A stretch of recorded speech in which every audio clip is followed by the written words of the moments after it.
12:30 a.m.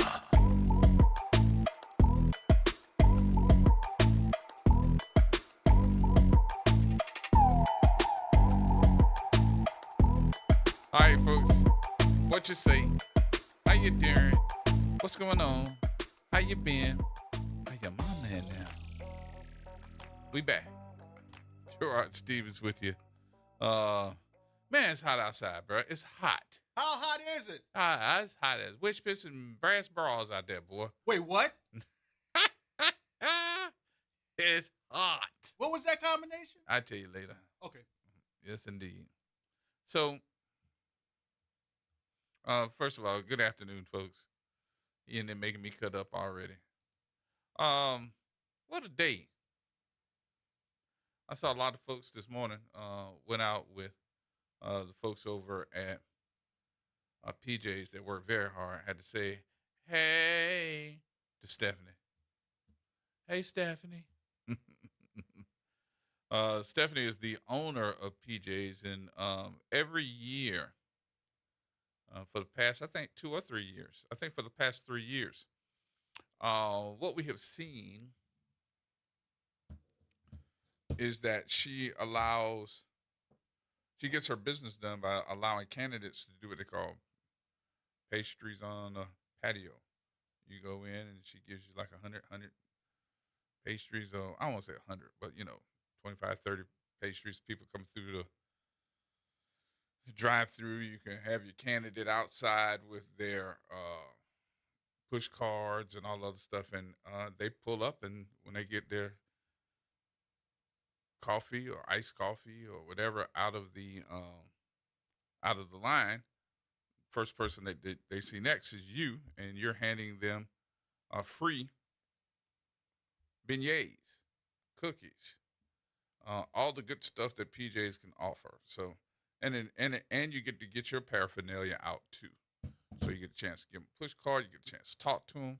I think it's a really good idea for candidates to do it, because you'll get a chance to be better known and put some boots on the ground.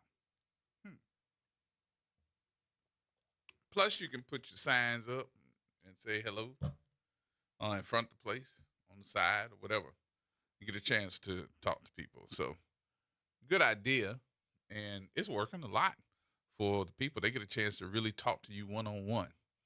So, had a chance to do that this morning. After that, got to say hello to all the folks at the Upper Room Bible Church on Crowder in New Orleans East. They did a good deal today, and the pastor telling me, "Oh, bro, this ain't the only time we do this. We do this at least once a week." I was like, "Really? Man, you should have seen the people lined up all the way down Crowder to pull into the parking lot to receive a box of groceries. The sheriff's office had put out a tent and had red beans and rice, plus they had chicken and all these other delicious foods to give to the people in plates. So people, you really don't understand how folks need that help unless you need that help. So the folks were down the street waiting in their cars to get there today. So it was interesting to see that. Not picking on anybody or saying anything wrong, but we do understand how busy time that it is and how bad people can be doing, but help is on the way. Very good. So congratulations to all the folks over that worked very hard today, by the way, over at Upper Room Bible Church. Then got a chance to come downtown and saw some other folks over at, well, down on Tulane. I'll say that much. Just down on Tulane. Watch what you say these days. Folks think you're talking about them. So, but you're not. So I got a chance to see a couple of folks today on Tulane.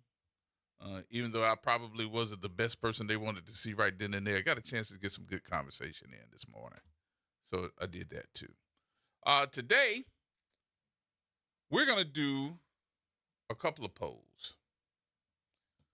And we're going to well, you know what? I think I'm going to just do one because you know what I'm tired of seeing in polls? What I'm tired of seeing in polls is what people are saying are their top 3 things about New Orleans that concern them. What's your top concern, or what should be the top thing in New Orleans?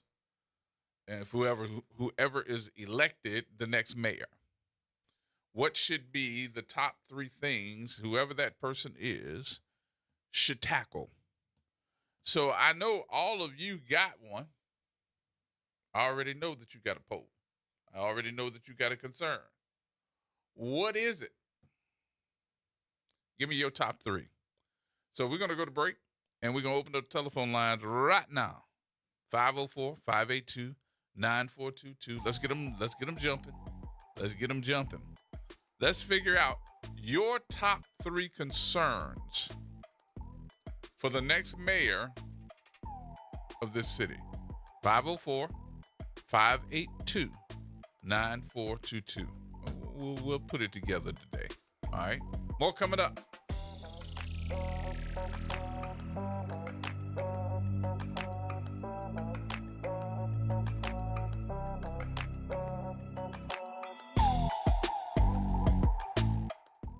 Hey everybody, it's Graylin Bryant Banks and Kimber White Dupree from the front porch. Some combos are too good to miss. Now you can pull up a chair to the front porch anytime. Just search WBOK Media and subscribe to the Front Porch Podcast. Download, share, and hit us with a 5-star rating because New Orleans culture deserves to be heard loud and clear. The New Orleans Jazz and Heritage Foundation is the nonprofit organization that owns the New Orleans Jazz and Heritage Festival, presented by Shell. With the funds generated from Jazz Fest, the foundation invests in Louisiana communities through economic development, cultural enrichment, and free educational programs. To learn more about the New Orleans Jazz and Heritage Foundation, please visit us at www.jazzandheritage.org. New Orleans is stuck, while career politicians like J.P. Morrell aren't fighting for our community. I'm Pastor Gregory Manning, running for City Council at Large in Division 2. Our community is my top concern because when our community rises, the whole city rises. I will fight to eliminate Entergy late fees, stop cutoffs during the summer heat and winter cold, and put people before profit. On October the 11th, let's get New Orleans unstuck. Vote Pastor Gregory Manning for City Council at Large, Division 2, ballot number 32. Paid for by Friends of Gregory Manning. 2517 Bayou Road, Chef Sherman Esteem. You're talking about great food, great conversations, and definitely great drinks. We sell hookahs and we rent them out. So if you want to have a nice time and smoke your nice hookah, come on down to Nano's Cajun Cuisine and Pastries and have a wonderful time. We will entertain you and we will treat you with happiness and joy. And by the way, on our first and third Saturdays, we always have a block party on Bayou Road. Come and check us out from 9 p.m. to 2 a.m. Hear that? For too long, fixing our streets and drainage has only meant inconvenience and empty promises. This is Matthew Willard. I'm running for Council at Large, Division 1, to really fix our city so we spend less time dodging potholes and street flooding and more time cheering on the Saints. As a state legislator, I've proven I can deliver. At City Hall, I'll build on that record. Paid for by the Matthew Willard campaign. Visit DePaul's new Algiers Health Center at 2801 General de Gaulle Drive to receive primary and preventive care for both adults and children. Services also include behavioral health, imaging, and on-site pharmacy, vision, Medicaid enrollment assistance, and more. For appointments, visit DePaulCommunityHealthCenters.org or call 504-207-3060. Join me, Dr. Jakir Ross of New Schools for New Orleans for Talk That, Null Education. This Monday we'll be joined by Dana Peterson. He will share his thoughts on what our city and schools need to thrive in the coming years. Be sure to tune in Monday at 12:30 p.m. on 12:30 a.m. Making a difference in the community. WBOK 1230 AM.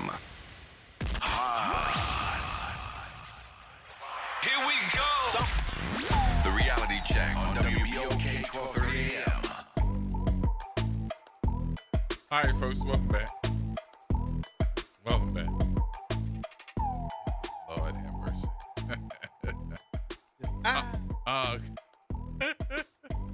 A conversation today, which we all hear about this time.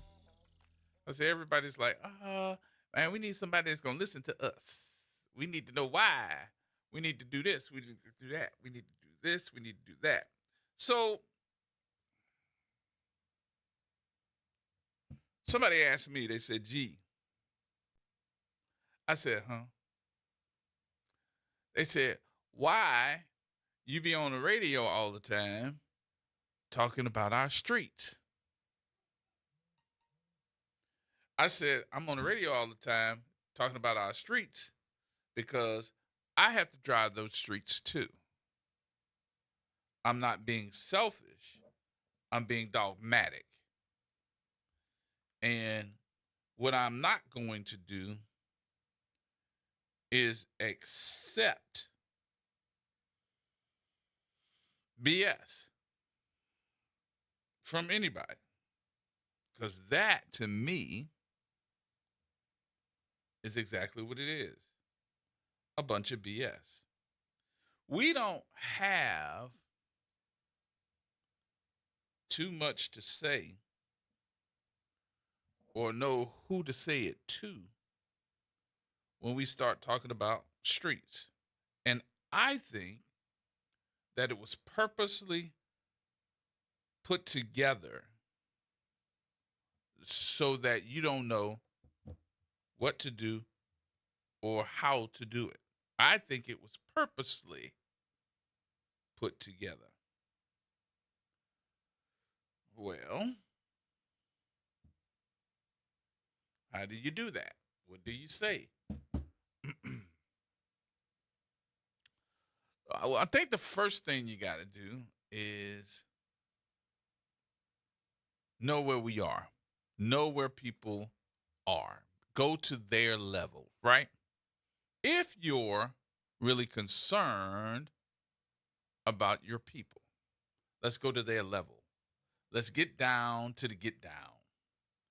And if you can get down to the get down, you're going to get down to what they really mean and how they mean it. The average person, now this is the honest truth, and I hope no one thinks that I'm picking with them. The average person knows what something or knows that something is wrong, but the average person doesn't know how to express it in political politics, and in some cases, just regular verbiage. What I call regular verbiage, that person that does not have that expertise in speaking may not know how to put it in regular verbiage. There's some days and times, a lot of days and times, I put it that way, that I don't know how to put it in regular verbiage. There are some words that I need to be able to be using and putting into sentences so that everybody will be able to understand that maybe I don't even use. But if I need to explain, I hope you aren't scared to call and ask. Because believe me, if I don't know, I think it's suitable for me to say, I don't know. I'm not a philosopher. I'm not a person that's geared to be public speaker of the year. I'm not that person. If I don't know, I'm going to tell you I don't know. I don't know. But I'm sitting here with a computer screen in front of me, with a computer that's underneath the table and a keyboard right in front of me. Sometimes conversation happens very quickly. And I'll tell you I don't know. But while you talking, trying to find out, I'm more than likely on that computer looking it up. See, can I at least give us a little bit more information? AI is a whole lot smarter than me, baby. A whole lot smarter than me. That Google AI is a beast. Yep. But I want to make sure that when we start speaking, political, economical, what else? We at least know what we're talking about. Maybe we need to know the rules. Maybe we need to know how it was set up. Maybe we need to know what all this stuff is before we put something together. Now, I would like to see New Orleans have a fund that is tax-based driven. Hold on. 1 cent. Not to say, oh, you trying to tax us some more. I would like to know from these folks that go through the budget, these dollars and cents that we pay every single day, how much of that money is really needed? How much of that money can be moved in a street tax? Not new tax, but a street tax. If you pay a sales tax, then I should be able to get 1 cent or 2 cents out of that sales tax over a certain period of time just to fix streets. And there should be a priority list of streets that will go first, a secondary set of streets that will go second. It's not like we making new streets. We're not putting together new. If we making new streets, it's because we renaming them. That's it. And there should be sections of the city that should be qualified to receive those dollars. If you live on the street and you're, well, that's probably going to be a little bit more financially unable to do because, people are going to get mad that they street last. And why the good streets or the streets that go through the good neighborhoods first? But if those folks end up paying more, shouldn't there be a consideration? I'm just thinking. Secondly, those companies that are supposed to fix those streets have to give me certain guidelines that they're going to fix them within a certain period of time, or they start losing money. What? Yeah. Those contractors that don't finish a project within a certain period of time should be fined for their lax judgment and the proposal that they put forth to get the contract in the first place. What? Yeah. Now, there should also be, I'm just put it out here. There should also be something that I think is very valuable to us when we start talking about fixing streets. There needs to be a certified effort by that contractor that has received these millions of dollars to not only be responsible for fixing the street, doing it in a timely basis, but that contractor should be responsible for including men and women within that realm that want to be a part of contracting or get a job doing construction. There should be an effort to hire people in the neighborhood that can help them do a better job. Give them the ins and outs of the neighborhood. Be able to lay some asphalt. Have y'all seen these contractors that have these guys or women with the yellow little vest on, standing there with a big long stick, and on the end of that stick it say slow, or it say stop. And all they got to do is coordinate with the other guy or woman at the other end of the street that says, we're getting ready to stop. They got walkie-talkies. You want to be on stop or slow? I'm going to be on stop. What you going to be on? If I'm on stop, then you need to be on slow. If I'm on stop, you need to be on slow. If you on slow, I need to be on stop. It's easy. But they get paid to do that all day long. How come we can't? How come we can't do that? We can't talk to one another. Hey, wait. You don't stop? Huh? You don't stop? Huh? You don't stop? Huh? Never mind. Go to the next person. If you don't stop, I should be on slow. If I'm on stop, then you should be on slow. Right? Yep. It does not take a mathematician to figure that out. How come we can't get those jobs? Now, Probably because they don't want them. okay, well, they take care of them for their own people. Mm-hmm. The other part of contracting, there has to be a conversation of if you receive a contract, the area that your contract covers, whether it's a mile, whether it's 2 miles, fixing streets, whatever, you should be responsible for the area of beautification that you have to fix.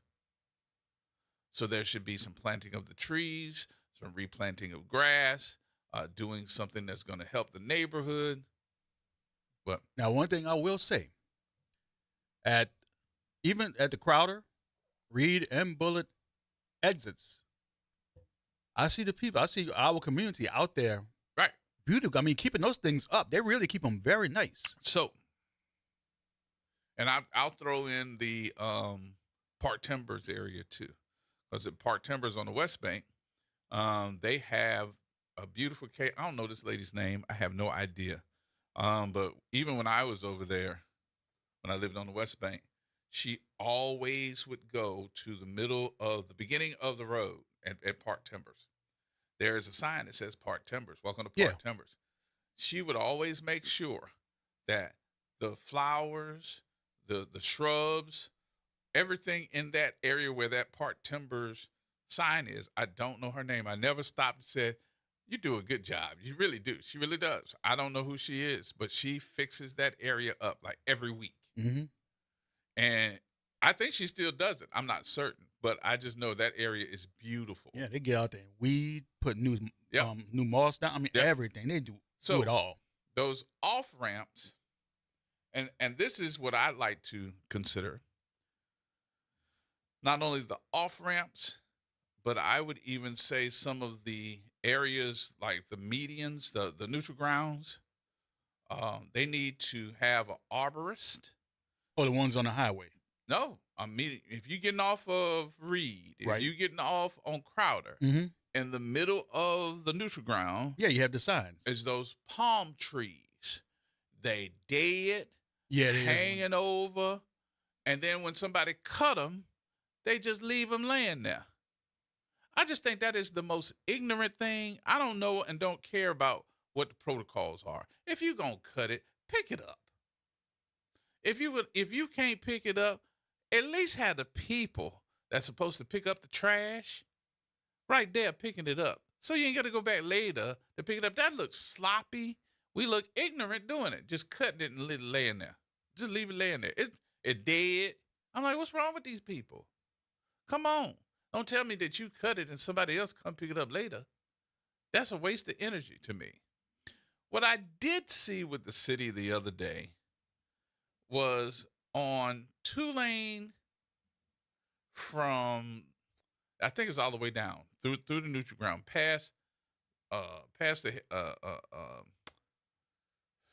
all the way down past Chick-fil-A on 2-lane. The city had all of their grass cutting guys with the trucks, with the pickup trucks and the trailer and the big cutting the lawnmowers and the little lawnmowers and the weed eaters all the way down 2-lane, cutting the neutral ground. and it moved you over in one lane. It probably did make some people inconvenient, but I was glad to see that all of them were working at the same time, because you really don't see that too much of everybody working at the same time. I can say, I don't know about Reed and Crowder, but they're definitely on Bullet. They're always out there cutting, all the way down Bullet, all the way from Hain to Mart's Chef. Mm-hmm. And the other day, I was behind the street sweeper. I was like, oh, okay. So this might sound a little political, and I was thinking about this, and I hope everybody understands my point. It's going to sound like, and some stuff I have to watch what I say, because all the folks know that I'm with Susan. I work with Susan, the sheriff. And then they're going to be like, see, there you go on the radio, taking up for Susan, da-da-da-da. But I thought one of the most ignorant things that I've heard in a long time, and I want my phones to ring on this one, because one of the most ignorant things that I've heard in a long time was the fact that J.P. Morrell, Mr. Red Bottoms, and his crew of lynchmen sitting on that dais had the audacity to tell that woman that she don't know what she's doing, her budgets and all this other stuff. They don't have the information, and she gives them that information every month. I'll be the first one to tell you. Bianca Brown is one of them bad girls. You don't want to mess with her.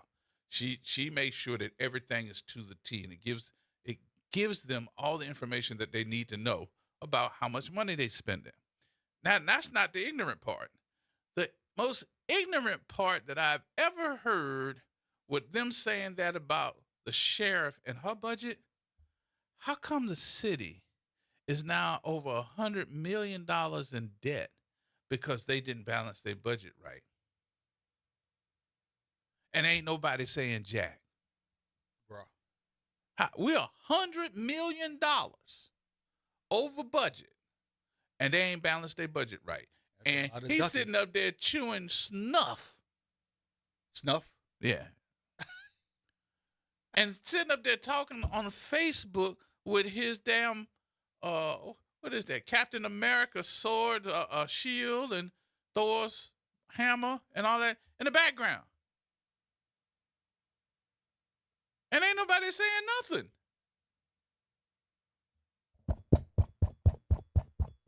Is this thing on? We are $100 million in debt. They overspent. And you trying to tell me ain't nobody questioning them at all after they just basically bullied their way through this whole election process? Somebody needs to go to the city council meeting and just bust him right in the ass. Not literally. Not literally. Say it like a Jamaican. Right in the ass. I gotta be Jamaican. Leave the Jamaican people alone. It just sounds funnier. But I'm thinking to myself, ain't nobody gonna say this. They $100 million in debt. Over budget. Okay. All right, we'll take a break.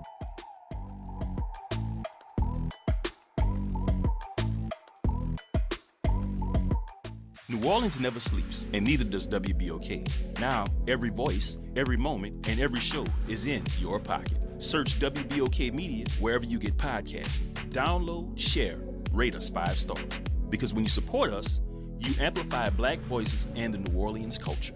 Tired of the impersonal, one-size-fit-all style of banking? You deserve a bank that delivers exceptional service and personalized attention to your needs. That's the Home Bank Standard. Since 1908, Home Bank has been a trusted financial partner for businesses and families because we go the extra mile to help you reach your goals. See for yourself why Home Bank is good for business, good for life. Stop by any New Orleans area location or find out more at home24bank.com. Home Bank, member FDIC.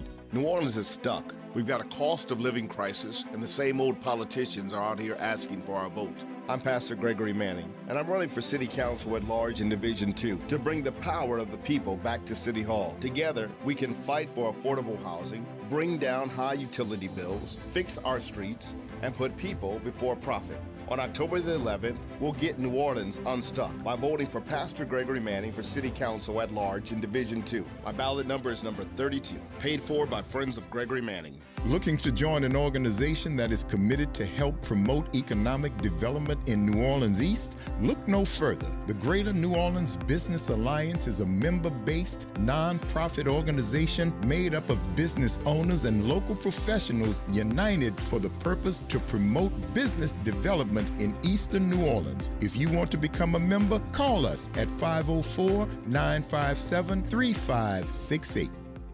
When you talk, we listen. WBOK. Here we go. The reality check on WBOK 12:30 a.m. All right, folks, welcome back. Welcome back. All right, let's get busy. So, if you all have not been to any of the forums, I'm talking about Sheriff's Forum, I'm talking about the City Council Forum at large, or anybody's district. If you've not been to those forums, I'd like to know why. Is it because you're tired, you want to go home after you get off, you don't want to go see, da-da-da? But these are the people that's going to end up representing you. I hope that you go, so you'll know who to vote for and stop just saying, hey, Uncle Charlie, who do we vote for? And y'all do it because Uncle Charlie said so. You need to go out there and make your own decisions. So I hope that you get a chance to go to some of these forums. Maybe we need to watch all of them on TV. Maybe that's what we need to do to tell the folks that, you need to air this. You need to air this so we can see it. So these folks are getting ready to represent you. And it's amazing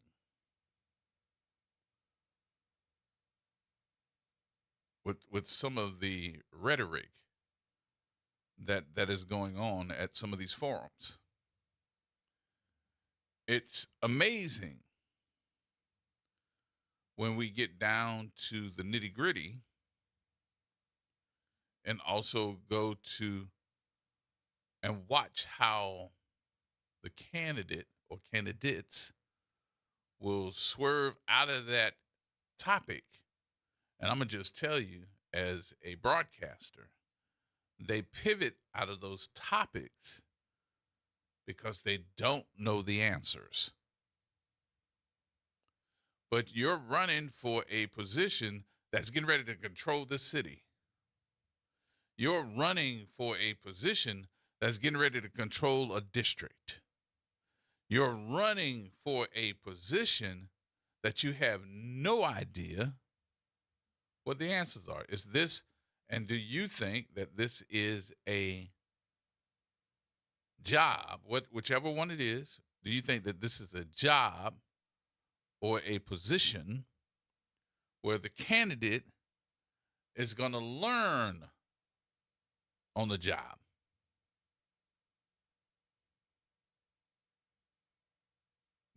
I do. And honestly, and I hope don't nobody tell me otherwise, is this the reason, or is this one of the reasons why you're looking to say that person, whoever's running for the position, should have some type of experience doing it?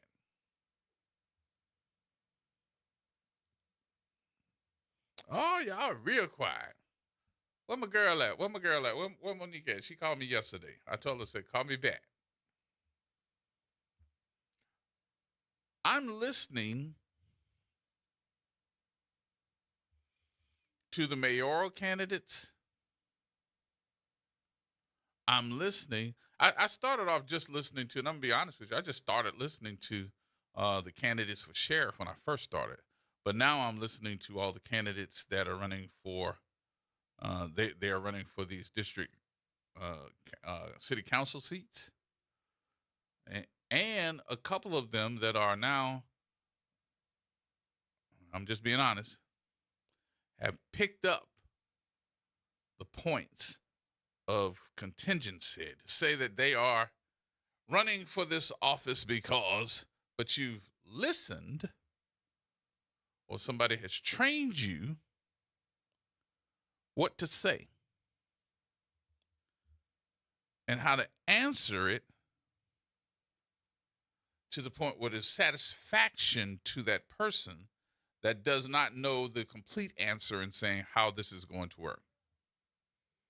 Wait a minute, wait. No, he can't get on. We have got to the point where we are listening to folks that are giving you pieces of the pie, instead of being able to learn how to explain to the people and less than what they need to know. You understand what I'm saying? You end up making a speech instead of listening to the folks that really want a straightforward answer. I don't want to hear no more stories about what happened back in the day. We most of us, 40, 50, 60 years old, probably. Most of us, maybe even 70 or 80. So we already know those stories because most of us already lived them. All of us lived through Katrina that were here. We've seen that. And a lot of you all lived through Betsy as well. I wasn't here then. So I don't want to hear no more stories. You know what my mama used to tell me? No, I really don't give a damn. You know what my daddy used to say? No, I don't want to hear that story. I want to know because your mama and your daddy is sitting back. They not here no more, or they done left the city. I want to know, what are you going to do to fix this problem? I need to know what your plan is. And this is something else I'm finding out with a lot of these forums. See, a lot of folks don't know when you got 4 or 5 different candidates, maybe even 6, you got to give them a very short window to answer questions. Why? Because if I got 6 candidates and each one of them have 2 minutes, that's at least, 12 minutes per question. We got to get you to answer questions in 30 seconds. I need you to tell me the short version. I need you to give me the hooks and the crannies. I need to know those issues. How do we fix these issues of these streets? Somebody needs to ask the folks that are working at DPW, the folks that's working at DOTD, the folks that's working at road work. Y'all know road work keeps a schedule. I would ask them for every new position that's coming up. Not position, new road. And the time frame that they're supposed to be able to fix it. And by the way, here's the list. Let me read it out in 20 seconds, give you an idea. What part of town you live in? Mr. So-so, I live in Lakeview. All right, Lakeview going to have this street broken up and done, and this is what they're going to fix. What other part? The lower ninth ward? Here's what's going on in the lower ninth ward. This is what they're fixing in the lower ninth ward. Or if they're not fixing anything in the lower ninth ward, I need to find you an answer on why they're not. Because the streets in the lower ninth ward are horrific. I find out. Before I leave here, give me your telephone number and I will call you personally and tell you. And hold your promise. What kind of streets you like? Do you like the streets that are asphalt or would you rather have them cemented? Which ones last longer? Give me the specifics so we will be able to tell you the truth. And that's just it. Mr. Buddy. Hey, Hey, Gerard, how you doing? Good. What's going on with you? I've been listening for the last week or so. You got $100 million hole in the city this year, and they're predicting for the budget, and they're projecting that same $100 million in future years too. Mm-hmm. I've heard them talk about raising the sanitation fee and putting in a drainage tax and this and that and the other thing, raising money. I heard Newell Norman on his show. He has Joe Giarrusso on every month, who's the budget guy. And he was complaining that he couldn't get out of the city treasury department a reliable report. They don't know how much is coming in and how much is going out each month. They can't tell you. That's why they got in that $100 million budget hole or whatever. So it's one word and one word only. Audit. So I think, they've got to get a handle on the administration in the city. It's called audit. DPW, but, how much is coming in and how much has got to be paid out every month before you can do all the rest of the stuff. So one of the things that I think, and I don't think this is taken in consideration, you may agree with me on this one, and that is we had over, 3,500 to 4,000 people leave this city within the last 12 months? The question is, how many of them were viable tax-paying people, own property, own homes, had their kids in public schools, and not only this year, but for the last 3 to 5 years? And have we made the adjustment that number of folks could be leaving this city per year, and we're still operating like we're a 400,000 or 500,000 people city, and we're not?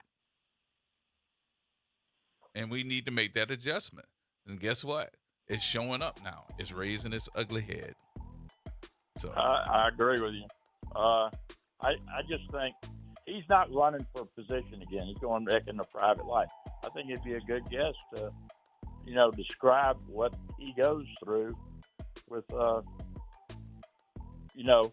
estimating revenues and where it's going. Yeah. I got another one for you. I'll tell you when I come back from break here, though. All right. Thank you, my friend. All right, bye. Talk to you soon. All right, y'all. We got news next, and we'll talk more about this in just a minute.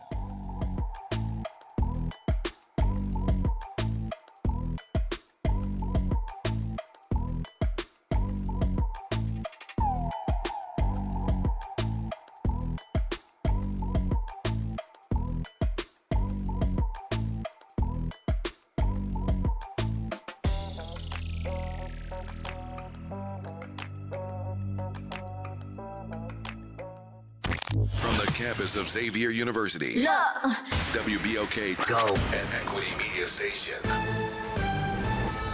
I'm Amber Payton with BIN News Now. Black Maryland Attorney General Anthony Brown and 21 others are backing D.C.'s lawsuit against Trump's deployment of National Guard troops.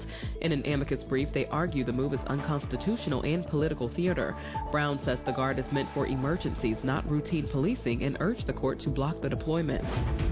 New York City is expanding its war on rats to Brooklyn's Community District 2. Black Mayor Eric Adams' plan will fully containerize trash for schools and large buildings, with bins distributed to properties with more than 30 units. And Jeezy will close out 2025 with a new project in his first Las Vegas residency. His album, Still Snowin', drops September 24th, followed by themed shows at Planet Hollywood with a 101-piece orchestra, The Masquerade on October 31st and November 1st, and The Nutcracker on December 19th and the 21st. Tickets go on sale Friday. Get BIN News Now on demand 24/7 on the iHeartRadio app.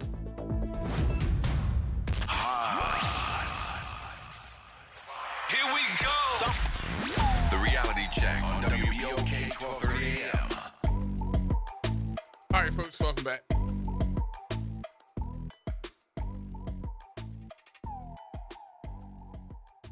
So, part of that issue of why we're in a deficit,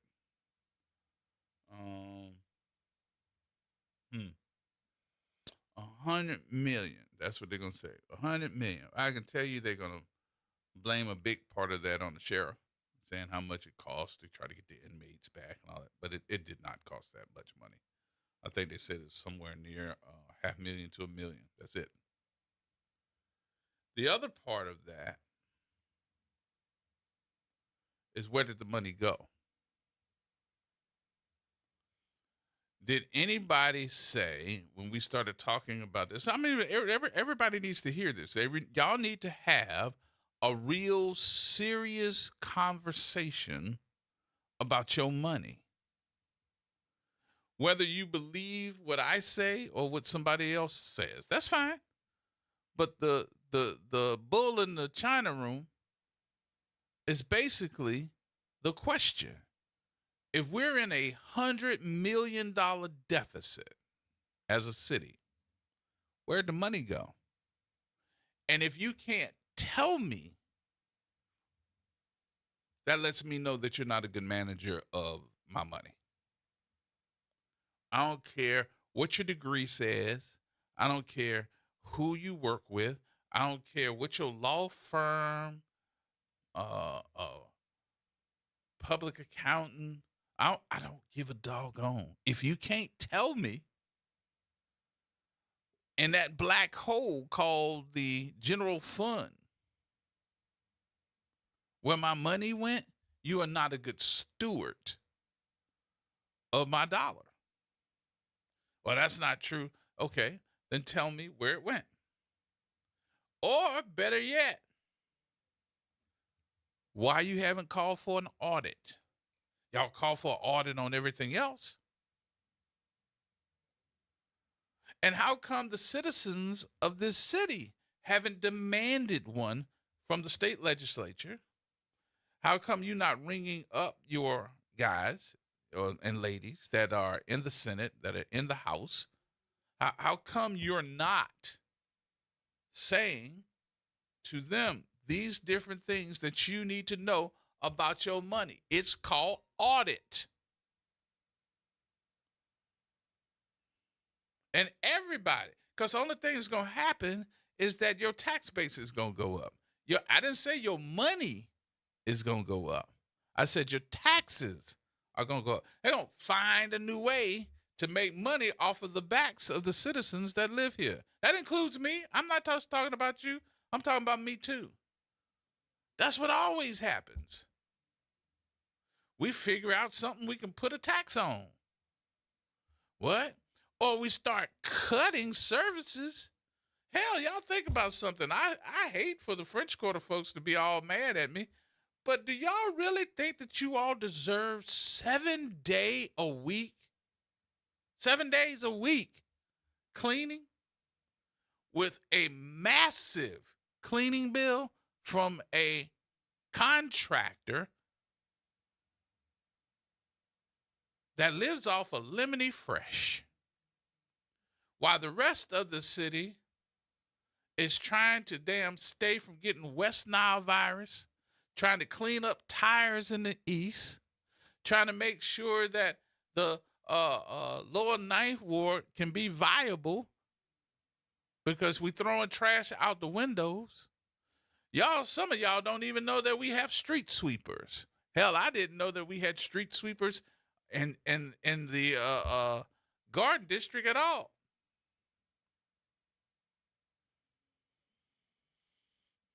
So if we're going to cut back on services, I think that we're going to have to start looking at services that can be cut back that will make us on an even keel. Am I wrong for saying that? Somebody call me and tell me different. Where are we going to get the money from? Don, Hey. what's going on? Yes, sir. Man, every time you talk about this thing about the city and the fact that we haven't had an audit, at least the one that they've talked about in ages. I'm trying to figure out, man, what they're talking about making over $1 billion when the Super Bowl was here a few months ago. Mm-hmm. They make a ton of money with the Mardi Gras, with the Jazz Festival, with all these different festivals. Man, they need to have an audit and let us know where this money is going. I know a lot of it's going to private sectors, but a lot of the money is supposedly coming to the city. All right. And if that's the case, how in the world can we be $100 million in the deficit? Yep. I'm just at odds. I definitely like to see an audit to see where all of this different money that comes into the city goes when it goes through. When we're talking about billions of dollars that fly through here, and nothing's being done at all, and for the public, especially as you said, with the streets being in a deplorable condition, we having blight all over the place, and nobody seems to have any answer for anything, and don't care about getting an audit, because I think that's going to reveal to a lot of people in the area just where a lot of this money is going. And as quiet as it is, Don, as quiet as it is, I'm gonna tell it. I'm kind of feeling something bad for our police officers. I'm talking about NOPD. You know why? Because we've lost so many of them, and I got all these folks talking about recruitment. I need to be able to say what's going on with the police department, and we don't have a clue, is the fact that we are below the line of where we're supposed to have retirement money, and the organization called Emperors is telling the city of New Orleans that we have to pay them over $100 million. So that's another deficit. Wow. Yes, indeed. Man, our city is not big enough for us to be having all of these different We are deficits. not a major city. We are a medium-sized city. That's it. Under 400,000 people, and it look like we got more debt and stuff than a lot of these larger corporations are concerned. Yep. And we don't have but one major corporation, which is Entergy. And every single time that we start talking about what's going on with the with the company, it seems to me that we're getting another rate hike. We see blackouts happening. I'm looking around and saying to myself, then what did we build this multi-million-dollar system or gas fire plant out of New Orleans East to do? Sit there and look pretty? I thought that we had, because I could have sworn the pitch was whenever we have a load, a massive load, that we would be able to have our own plant to stand in and give us the electricity that we were going to need if we just all said okay to this plant. Right. And every single time that I'm hearing now that, there is a massive overload to the system, my thought was, well, why don't y'all crank that baby up and make sure and let it run for a little while so to get online and cut that off. If you know that we're going to have, because they predicted that we were going to have these things. Turn it on and stop letting it just sit there and look pretty. Turn it on and put it to work. It's just a lot of different things that we got to work on over these next few years in order to make this city viable. Otherwise, we're on the down slope of, people being able to afford being here. Yep. So it's just going to be difficult, and we just have to get the right people in office so that we can get the right things done here, especially in the East. But anyway, thanks so much for your time, Gerard. All right, Don. Thank you, my friend. All right. Okay, man. Bye-bye.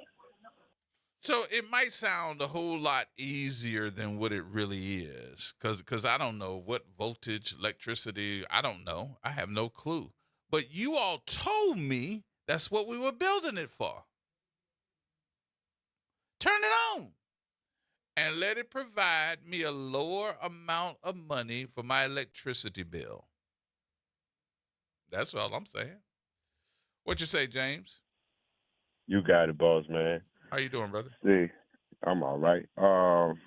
You actually got your finger right on the pulse, and you right there about to scratch that itch, but you know how you scratch your mama back, she might say, move to the right, a little more. Yeah, you right there. You got to scratch it, bro. Think about it, bro. We don't really have any tax generator except for tourism, which is the French Quarter. They got their hands in that.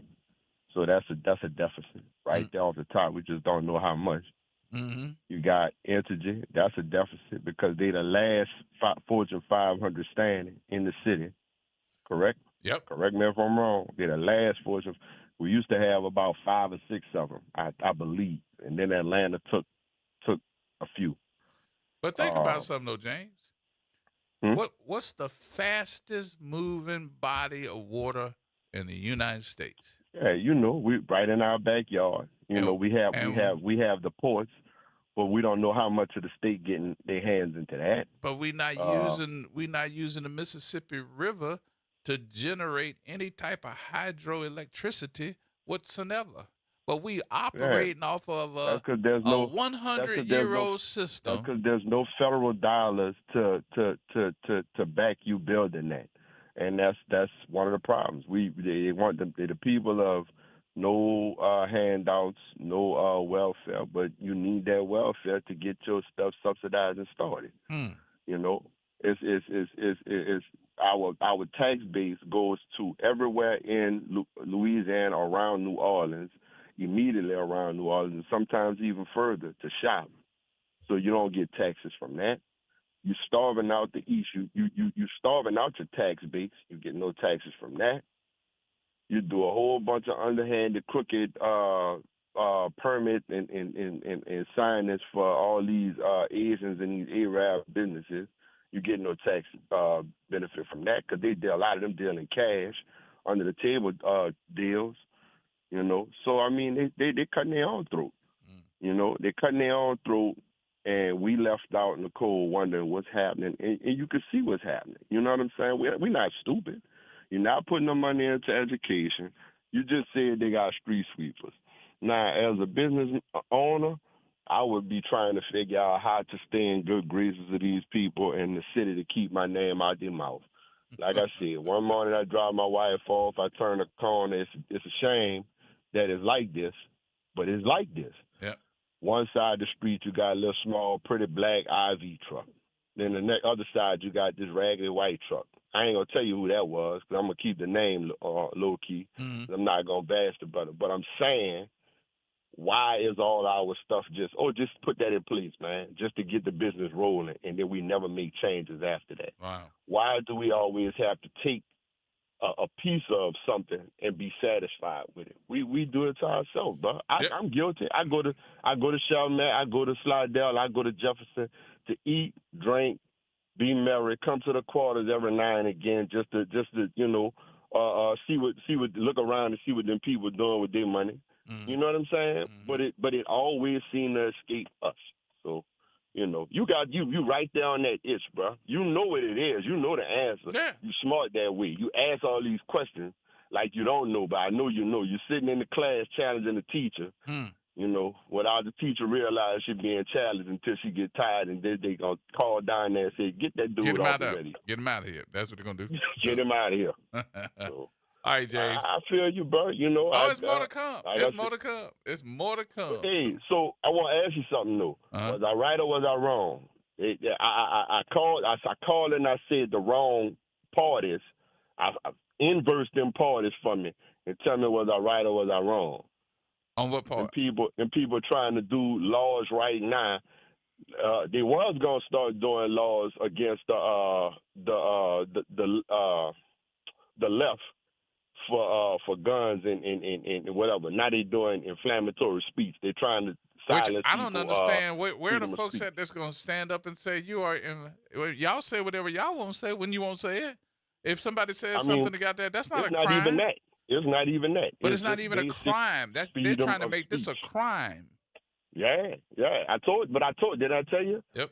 That the screams coming from in the house, and the plan has always been for a complete, total annihilation of the other wing, and we're just gonna deal with this one party system, and then we're gonna shove it down your throat. You ain't got no choice but to take it. What I'm tired of corporations bowing to this. People say something.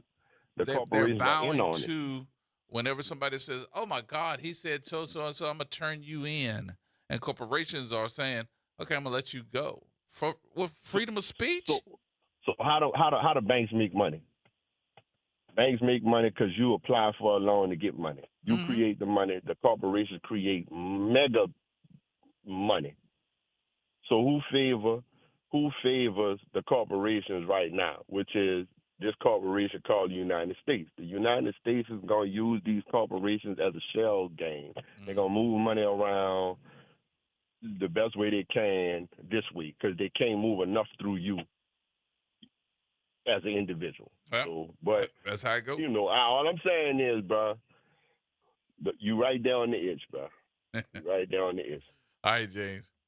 Thank you, brother. All right, Galloway. Greetings, Brother Gerod. How you doing? Yes. What you say? How you doing? You mean to tell me New Orleans is $100 million deficit, right? Yep. Now, who was the president of the city council for the last few years? Certain person might be running for office. Now, you mean to tell me you want me to elect Helena Moreno for mayor, and she's running a budget deficit of $100 million, and not one of her TikTok, Facebook, or Instagram videos has she talked about how she's going to fix this budget deficit? Negro, please. Y'all better wake up, man. Come on, man. Only the This is crazy. All these social media influencers, because I've been asking about it. Because when I first read about it being that the deficit was like that, I said, this got to be AI. I said, there's no way. This city is just gone. I called all the newspapers. I said, where's the story about this budget deficit? I said, this is not $1 million or $2 million. This is $100 million. Yep. I say a city with that population size to make up $100 million. You know, every type of tax you can think of is about to go up. You got to get the money somewhere, and it's going to come from mainly the poor people. The rich folks going to find loopholes. And like the last caller said, a lot of those Arabs and Asian business, they do money under the table. So it leaves who? The black people. And if they going to sit there and chili behind this woman and not question her, you've been down in City Hall for how long, sweetheart? And you knew this budget deficit was this bad? Instead of you and JP Morrell out there making videos and not answering people, how about y'all get up in one of them forums and talk about this is where the money went? And here's how we're going to fix it. Church's money. And here's how we're going to fix it. And that's the thing. But I'm gonna be a little fair. I'm gonna be a little fair here, Galloway. I don't want her just to tell me. I want all of them to tell me. Yeah. Every single one of them that's running for mayor. Every last one of them. What's your plan? Council seat. What's your plan to fix this $100 million budget, this deficit, and how are you going to fix it? Because budgeting starts in the next month. Next month, that's right. And that's what I don't understand. You folks are so worried about who can get on social media and make a video and get a click and a like. But you don't understand. I'm talking about the average voter. Yep, I got or average New Orleans don't understand what you're about to run up against. Mm-hmm. Your insurance premium, your property taxes, your grocery taxes, your gas tax, your energy tax. And that's not this money got to get made somewhere. That's not including that the tariffs are getting ready to have an impact on your budget. 2026. Right. Woo. Yep. And it's going to start kicking in probably next month. There in November. And this is the problem that we're going to run into. Everybody wants to be seen instead of getting down and really asking. Mm-hmm. Instead of saying, this is my concern. No, we got a real big issue. I've seen cities go bankrupt, and what probably going to happen, the state of Louisiana probably take over. You got to watch, Jeff Clandry, he's already trying to send his National Guard units everywhere. So you got to watch these folks. And I honestly, when you was talking about Sheriff Hudson, I hate the way that J.P. Morrell talks to her. He talks to that woman like she's the help. That woman is a public servant who put herself in a position to be to be sheriff, and did, to my opinion, a great job. But he talks to black women. Yeah. Just like that influenced JD and that other Fred Sanford's son influencer running around in that truck. They talk to black women like they didn't come out of a womb of a black woman. Mm-hmm. That disturbs the heck out of me. I told him, that couldn't even be my aunt or second or third cousin. You won't talk to them like that. Because you would turn around and see a Caucasian woman or a Caucasian white man and would sit there and act like you hopping Bob. Yes, a boss or no, sir, boss. Something got to change. I didn't like my call, brother. I didn't like how he talked to the city attorney. Yes. When she came down from her office to address the city council, she didn't have to, but she came down to address the city council. I'll never forget this as long as I live. And he looked at that lady who was a black woman and said to her face, "You must be a Trump attorney, something of that sort." And I was like, "Are you out of your mind? Where is your respect? You don't want nobody to talk to you crazy. Why are you talking to these black women crazy?" I've been trying to get JP Morrell to say a word to me. I done called him everything except a child of God. He just ignored me. Because you know why? You do that stuff because you're the position you're in, and you talk to women like they ain't nothing. But now when a black man, 6'1", 210, comes step in your face, you don't want to say nothing. Yeah, wonder why. Well, it ain't about no violence, man. You ain't even worth a sweat at the gym. I think that's where Oliver was when him and Oliver got into it. Oliver was like, "Man, don't give me all that stuff." And he's talking about some, I went to what school I went to, and then he came back. Well, you know what school I went to? I was like, "What school did he go to?" Folks started calling me and telling me, "Country Day." I was like, "You got to be kidding." I'm surprised he didn't go to Jesuit or something like that. He looked like one of them little fun boys anyway. But anyway, Brother Gerard, thanks for taking my call, brother. Hey, Galloway. Yes, indeed. More coming up, y'all. Everybody hold tight. Y'all done went crazy.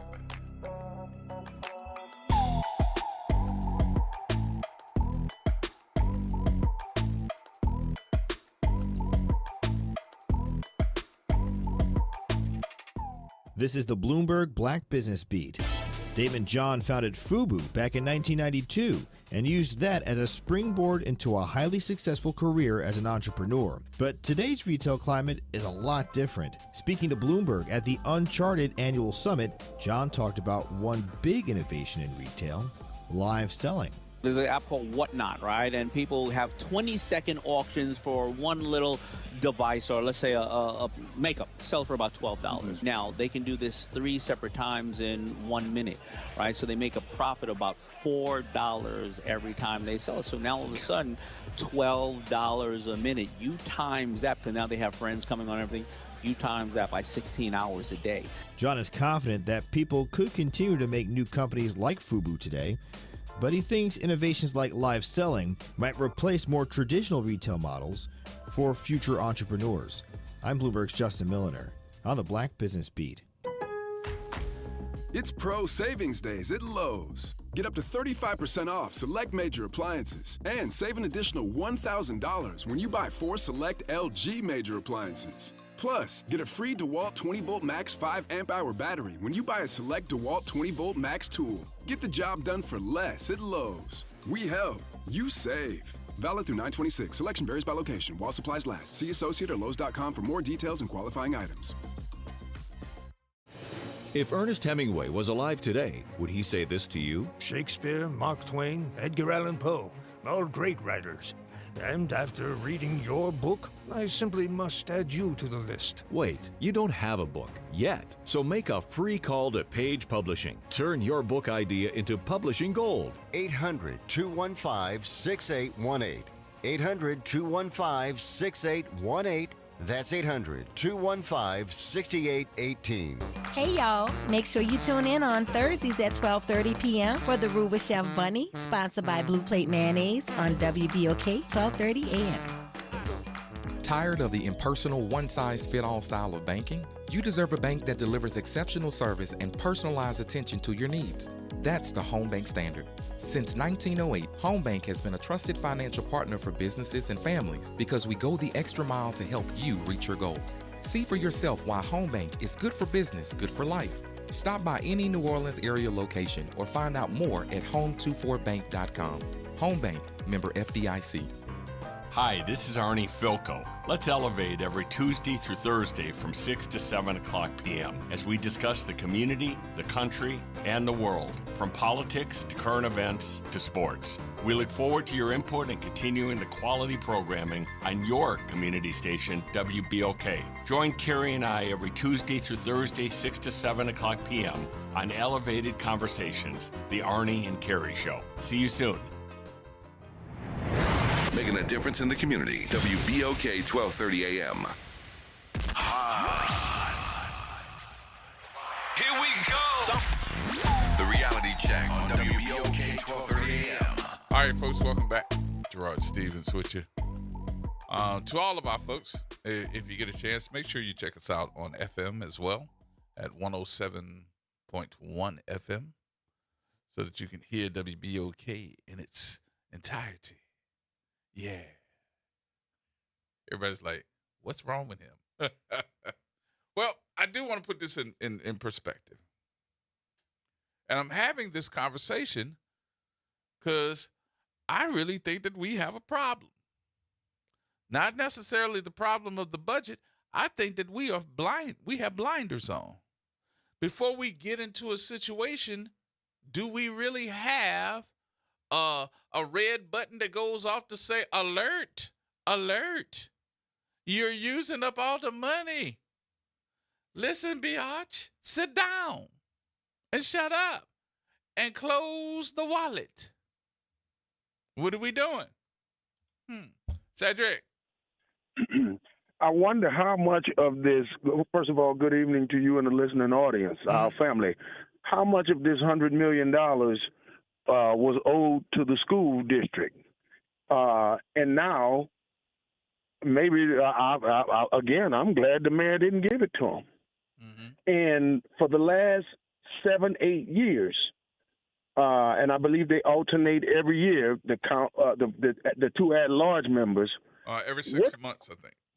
Okay, I read, I saw where it's 6 months, but I read something to where it's every year. Okay. But nevertheless, they are the two that preside over the council meetings. Do they deserve promotion? Are the Negroes that's supporting these people, are they looking at that? Now, honestly, I would look at all the people that are running for office from the state delegation. They ought to ask for an audit. Yeah. They ought to ask. We the ordinary citizens are tired. But when and you we're want to tired know, of being sick and tired. But when you want to know what departments are operating, swiftly, in order, those departments that seem to be in control of their budgets, wouldn't you want to know? Seemingly, the city council should have been on every department like they've been riding the mayor. They've been riding the mayor. What do you mean? Like they've been on her about in her reference travel. to travel. They've been on her in reference to not giving the $32 million to the school board. It seemed like they should have been focusing on everything. And there is no excuse for this right now. And because we're in the election cycle, election season, people should be paying attention. Ain't nobody paying attention to that. They announced it already. They announced it a week ago. Hey, man, we're $100 million in the deficit. Oh, okay. Let's talk about something else. Hey, man, listen. Hocus pocus. Lastly, this ain't the time for us to give up on black leadership. Just yesterday, Gerard, 3 black men found hanging in trees. 3. 2 in Mississippi, 1 in Carolina. Mm-hmm. Wake up, people. Have a good one, man. All right, Cedric.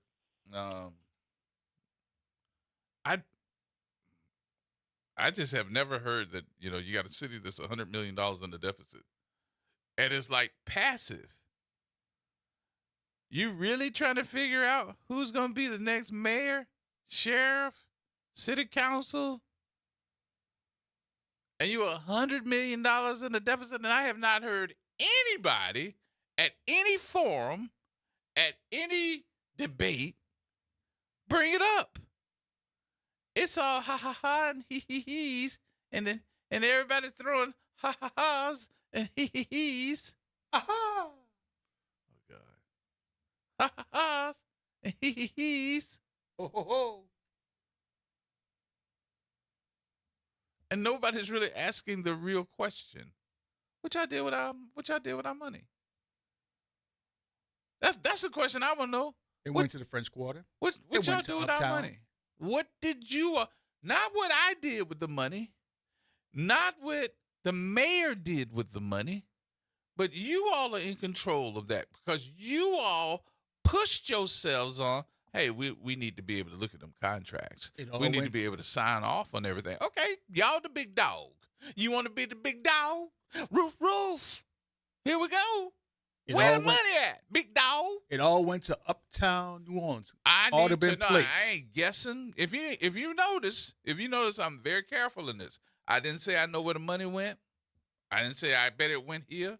If you notice, I didn't say that. And the reason why is because I need them to tell me. No, they're not. Oh yeah, they're going. Yeah, they are. Cause we're gonna What, you put gonna a strap them public down? request in. Public records request. I know what the budget is because they every year they put out a book of here's the budget expenditures. Okay, cool. But how much of that budget expenditure was used? How in the hell? Oh Lord, here I go. How can you have a balanced budget every year when you have a line item in your budget that says miscellaneous?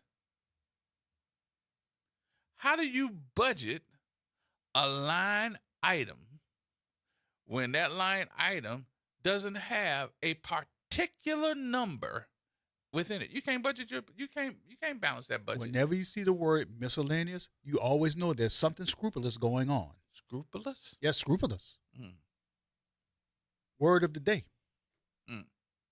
But I need everybody to understand there's over 400 different elements of that budget. And that book is very thick because you would be surprised on the number of dollars of your money that become nonprofit based. They can use it to go towards nonprofit entities that you have no control of. It goes to the different districts. You would be surprised on the number of dollars that go to agencies that don't do jack. Steve, Ben, Wick, or G. And one of us. That money don't have nothing to do with us. While we're sitting back, while your streets are crumbling, my streets are crumbling, this nonprofit agency that does not give a damn about your neighborhood or my neighborhood and doesn't do the work is getting dollar bills from one of the districts. And they are saying, here you go. There you go. It ain't their money. Here you go. But they have the power. I don't even think people realize this ain't about me sitting in that seat up there on the dais saying, hey, how you doing? Come on to the microphone. This ain't about that. This ain't about me getting to know you. And it could be, I'm not saying it is, it may not be about me representing you in your district. Why?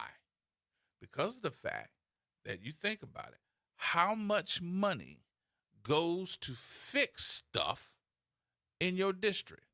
Beautification projects, bettering your schools, homeowner issues. If you have this, hey, why aren't I putting together something that's going to help you?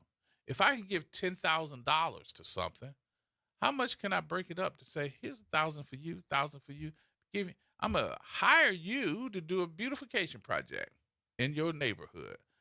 We got so many different beautification projects. I don't understand why we got trash laid out in the street. I don't understand why we got tires laying out in New Orleans East off of Miss You. We got so many different beautification money projects that, hey, we're not even talking about the grants.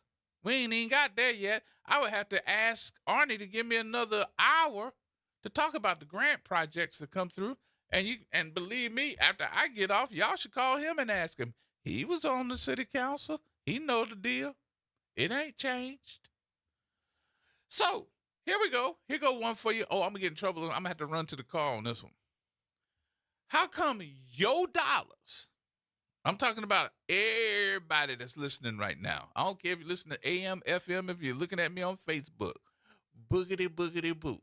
I'm looking at you and saying, how come your dollars go toward the French Quarter that go to the Vauqueré Commission, and they don't want you to open up a business down there?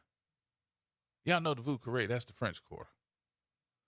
But you cannot open up a business, but everybody in New Orleans and outside of New Orleans protects the French Quarter like it got diamond boo-boos. That's what I'm talking about. I'm leaving that alone. They are protecting the French Quarter with tourism dollars. They're protecting the French Quarter with cleanup. You paying for all of it. You need to think about that for a minute. You're paying for the clean streets, the limited fresh smell. You're paying for all the stuff. How many of you have realized that we have infrastructure issues here that are basically infrastructure problems that you end up paying for, even though that you don't live down there? All you got to do is go drive. What does that mean, Gerard? Half the intersections don't even have working street lights. They got stop signs now. And they just flashing because they out of order. How come? I want you to pay attention. In the French Quarter, when the stoplights go out, watch how quick they get fixed. But if your stoplight go out in your area, how quick does it get fixed? Not very quickly. Second of all, how come if I am a person living in this city, and we know that the French Quarter is the mecca of where you make money in this city, and we are a hospitality, I'm talking about Negroes. I'm talking about black people. We are the hospitality queens and kings. We know how to cook. We know how to daggone prepare something for you. We try to put together a good meal. We know how to put it all together. But how many of us own restaurants down there? So you're telling me that I'm a great cook. Oh, I got a good chef. But I want to hear, oh, we got a great owner. Oh, I got a great person that owns the building. Or this person knows how to do hospitality because he or she owns something down there. You can't even open up a business down there. They're going to deny you. So we got an organization that is in this mecca of a book called Your Daggone Budgeting. We pay. I'm serious. Y'all need to really realize this. We pay the Vauqueré Commission to be able to tell us, no, we can't open up our, or you got so many different rules to open up something, whether it's a kiosk or whether it's a restaurant, because they're going to deny you. But did you know that in this budgeting book, you have the Vauqueré Commission that you pay over $500,000 to sit out there and tell you, no. Oh, your tax dollars goes to it. But we have a level of poverty here. I don't want to make no $7.45 an hour or 25 cents an hour. I did that when I was 12. And if somebody is here, God bless you. I ain't talking about you in a derogatory manner. I'm telling you, God bless you. I understand. You struggle each and every single day. But I did that when I was 12. And I'd be doggone if I'm going to go backwards. How we lift people up here cuts down on the stupidity that happens in this city. What do you mean, Gerard? You give somebody a living wage. You give them skill sets. What you end up with is somebody that can make it on their own. They can pay for different stuff, and they don't have to daggone come through your window to try to take yours. Hello, somebody? Is this thing on? Can you hear the words that are coming out of my mouth? You give somebody that look like you the opportunity. That's what's missing. We a city, we were supposed to be, and I'll never forget, I heard Cantrell say this when she first got elected. She said, we're going to stop being the city of no, and we're going to end up being a city of yes. I was like, all right, here we go. Well, I think, well, here we trying to go. Oh, are we there? Are we going down the right street? Did somebody tell me this? No. How do you expect people to get out of a impoverished type of environment if they can't get to the places they need to go just to make $1? I'm so tired of seeing us out there with the, and don't get me wrong, please, Lord, I need to apologize in advance. I probably need to go to service tonight. I'm so tired of us sitting down there and we see all of us. What are we doing? We tap dancing with bottle tops. We playing buckets with drumsticks. But you go down there to the other places. What do you see? That's what black folks doing. What white folks doing? They're going to Galatoire's. You ever been to Galatoire's? Man, I don't go to the Quarter. Yeah, I was going to say, but if anybody know what I'm talking about, they know what I'm talking about. We got some dimes here. We got some good stuff. We really do. But how do you enjoy it if you are not eligible to enjoy it because of your income? When we don't give opportunity for those that need the opportunity to do something in the opportunity zone. See, opportunity zone in the French Quarter in that area is one thing. But opportunity zone for us is another. Look at the difference between an opportunity zone in the French Quarter compared to an opportunity zone in the area of town that you live in. You want me to explain it? A lot of people just got that and just said, oh, dang, G. Yeah. So those that didn't get it, let me explain it to you. Opportunity zones in areas like the French Quarter, the Marigny, where there's investment. That's their opportunity. Opportunity zones for us is a state-created area of the city that is impoverished, don't have. And so what they do is find investors to be able to offer cents on the dollar on different investments in areas that don't seem to be coming back, like New Orleans East. It used to be an opportunity zone. I don't know if it is anymore. But what happened? So we had to sell something and get cents on the dollar for it to be able to work. Don't make no sense, do it? More coming up, folks. I done got all riled up. I need a drink. More coming up. Hold on.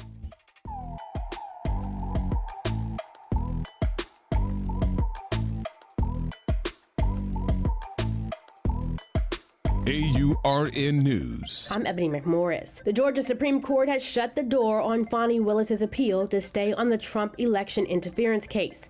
This means Willis, the Fulton County DA who brought the charge, is permanently out after judges cited an appearance of impropriety tied to her romantic relationship with Special Prosecutor Nathan Wade. Trump's attorney called Willis's conduct egregious. Defense lawyers for Trump's co-defendant Michael Roman, who first exposed the relationship, says they hope this finally closes the chapter. But Willis is not bowing out quietly. In a statement, she said she disagrees with the ruling but will turn over all case files to Georgia's prosecuting attorney's council, which will now decide who picks up the case. Willis added she hopes the next prosecutor will have the courage to follow the evidence wherever it leads. For now, one of the most consequential election cases is in limbo. For these stories and more, go to AURN.com or follow me across social media at Ebony McMorris. It's Off the Top with Norman Robinson on WBOK 1230 AM. Not a day goes by that the President of the United States demonstrates his reckless lust for power, his seemingly maniacal disregard for due process. Characteristics in bold display recently to the entire world with his controversial and questionable decision to order the U.S. military to blow up a small boat in international waters, no less, killing 11 Venezuelans he suspected of smuggling drugs headed to America. This raises many troubling concerns. Underscore the word suspected. When did it become lawful to kill suspects? There was no search and seizure to confirm evidence, though the Trump administration insists they have taped conversations indicating the boat was occupied by drug smugglers associated with a Venezuelan gang. Does that warrant killing them? Why not just stop the boat and arresting the occupants? Consider that the boat was in international waters and not carrying enough fuel to even make it to the United States. In fact, they had turned around and headed back to Venezuela after noticing they were being tracked by the U.S. military. Legal specialists have called it a crime to kill suspected low-level drug smugglers as if they were wartime soldiers. I spoke with Lieutenant General Russell Honore, a former member of the Joint Chief of Staff's counter-drug strategy team. He says, what happened has never been seen before. It's not normal. The general says the military is not a drug enforcement agency. What usually happens, he says, is the military uses sensors to track smugglers, turns the information over to the Coast Guard, who then attempts to stop, board the vessel, confiscate the drugs, and arrest smugglers. In the event that the vessel carrying the smugglers doesn't stop, the Coast Guard only shoots the engine out to disable the craft. Trump claims the Venezuelan suspects were a threat to America. Legal experts, along with top military lawyers, have rejected that premise. They question whether Trump has legal authority to treat suspected drug smuggling as tantamount to an attack on the United States. Even if one were to accept Trump's argument, I ask you, where was the threat when the boat had already turned away? Mind you, this is all happening within the time frame of the president changing the name of the Defense Department back to the Department of War, which dates back to the 1950s. A perfect fit, however, for Pete Hegseth, the current head of the, quote, War Department, unquote. A Trump sycophant who told Fox News that, quote, we smoked that narcotics boat and sent the narco-terrorists to the bottom of the ocean, end quote. Let me be clear. The U.S. military attack on a civilian boat in international waters allegedly carrying suspected drug smugglers is yet the latest attempt by Trump to test the limits of the law as he seeks to expand the scope of his presidential power. And with this sycophant Pete Hegseth in charge of the War Department, I shudder to think what would happen in a domestic situation, as took place during the Black Lives Matter protest when President Trump asked a military general if it was okay or legal to just shoot protesters in the leg. The general, of course, said no, telling the president to F off. What would Hegseth say? This is Norman Robinson, Off the Top. Are you passionate about community safety and police accountability? Tune in to The Monitor's Mic, where we talk about oversight, policing, and you. Hosted by the Office of Independent Police Monitor, we're here to shine a light on policing issues that matter, from real-time policing updates to in-depth interviews. Get the facts and stay informed. We're breaking down complex issues, highlighting community voices, and holding people behind the badge accountable. Join us for an informative hour every Friday at noon on WBOK. Your city, your police, your show. The Monitor's Mic. The National World War II Museum. Located in the Warehouse District of New Orleans, the National World War II Museum tells the story of America's experience in the war that changed the world, why it was fought, how it was won, and what it means today. Visit them online at www.nationalww2museum.org for time tickets and safety information. What's the future for New Orleans? Will city services ever function efficiently? Our people need answers, not slogans. That's why the Nonpartisan City Services Coalition has asked the candidates for mayor how they plan to fix city government. Want to know what they said? Go to cityservicescoalition.com to see for yourself. It's time for action, not excuses. The next step is yours. Paid for by the City Services Coalition. Visit DePaul's new Algiers Health Center at 2801 General de Gaulle Drive to receive primary and preventive care for both adults and children. Services also include behavioral health, imaging, and on-site pharmacy, vision, Medicaid enrollment assistance, and more. For appointments, visit DePaulCommunityHealthCenters.org or call 504-207-3060. From the East Bank to the West Bank, WBOK is what New Orleans is talking about. WBOK. Here we go. The Reality Check on WBOK 1230 AM.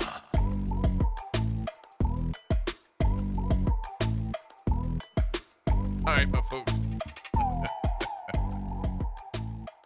I'm sorry, Suzette. I just saw this.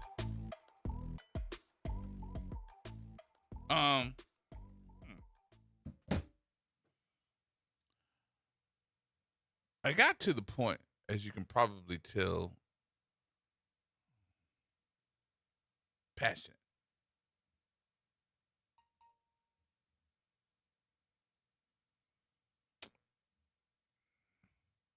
Of course, as you hear the ding-dongs going off, that's a lot of folks saying, boy, if you ran for something, you know they'd vote for you, right? Not necessarily. Not necessarily, because we have gotten to the point where we've now got politicians sitting in their armchairs and making decisions for a lot of folks. But those politicians that are sitting in their armchairs are actually everyday folks that don't have a clue how elections work. Don't have a clue. Is that you? If it is, and the shoe fits, wear it, and don't be offended. You know you, and you know you don't have a clue. You are repeating what you hear other folks say.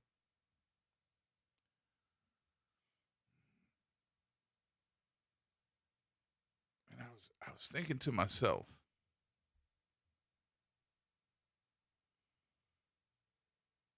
we have to be able to announce to ourselves, our family members, our children, our friends, what your issues are.